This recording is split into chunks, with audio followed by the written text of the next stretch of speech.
بسم اللہ الرحمن الرحیم۔ اللہم صلی علی محمد وآل محمد وعجل فرجہم اجمعین۔ معصوم فرماتے ہیں کہ ہر شب جمعہ ہزارہا گناہگار وادی برہوت سے آزاد ہو جاتے ہیں۔ معصوم فرماتے ہیں کہ اے مومن، جب شب جمعہ آئے تو زیادہ سے زیادہ اپنے مرحومین کو یاد کیا کرو۔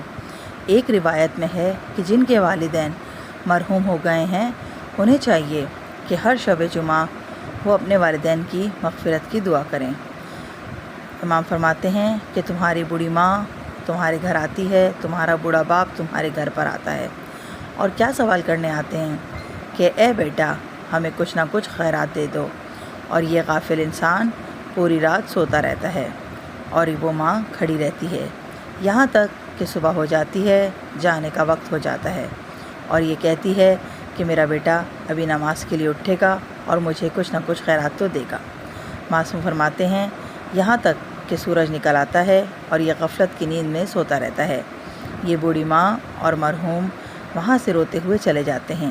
یہ ماں کہتی ہے کہ اے میرے لال، اگر آج تو نے مجھے کچھ نہ کچھ دیا ہوتا تو میں بھی تیرے حق میں دعا کرتی، کیونکہ والدین کے مانگی ہوئی دعا بچوں کے حق میں خداوند تعالیٰ ضرور قبول فرماتے ہیں۔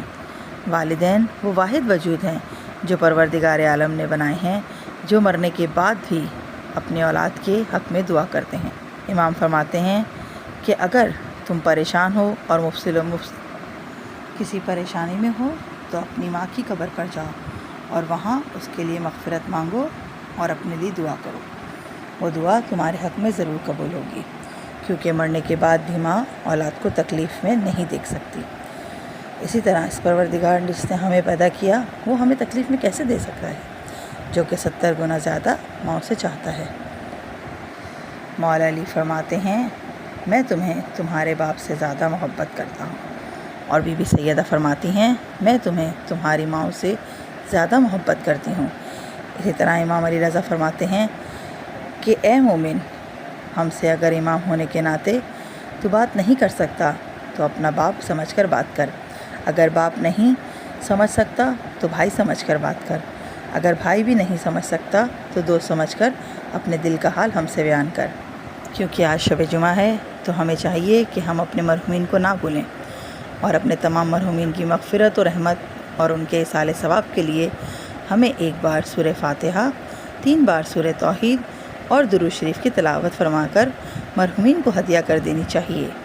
جس طرح سے ایک زندہ انسان تحفہ ملنے پر خوش ہو جاتا ہے، اسی طرح مرحومین کو ایصال ثواب پہنچنے پر